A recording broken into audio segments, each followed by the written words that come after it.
দুইটা পাপ জীবনে করবেন না। দুইটা এমন পাপ রয়েছে জীবনে করার চেষ্টা করবেন, আজকে থেকে আপনারা প্রমিস করবেন এই দুইটা পাপ আমরা কখনো করব না। আপনি নামাজ পড়েন নাই, আল্লাহ তাআলার যদি দয়া হয়ে যায় তাহলে আপনাকে মাফ করে দিবেন। আপনি ফজরের নামাজ পড়েন নাই, আল্লাহ পাক রব্বুল আলামিনের যদি মায়া লেগে যায়, আল্লাহ পাক রব্বুল আলামিন আপনার গুনাহকে আমার আল্লাহ ক্ষমা করে দিবেন। আপনি যদি নফল নামাজ ইবাদত বন্দেগী কম করেন, আমার আল্লাহ কিন্তু আপনাকে মাফ করে দিবেন। কিন্তু আল্লাহর নবী বলেন দুইটা এমন জঘন্যতম পাপ রয়েছে, এই পাপগুলার ক্ষমা আমার আল্লাহ জীবনে কখনো তার বান্দাকে করবে না।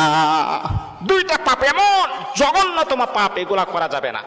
এক নাম্বার হচ্ছে অন্যের হক নষ্ট করা। অন্যের হক কখনো নষ্ট করবেন না।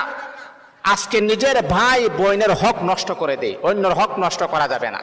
দুই নাম্বার হচ্ছে আল্লাহ পাক রব্বুল আলামিনের সাথে শিরিক করা। যদি কোনো বান্দা আল্লাহ পাকের সাথে শিরিক করেন, আমার আল্লাহ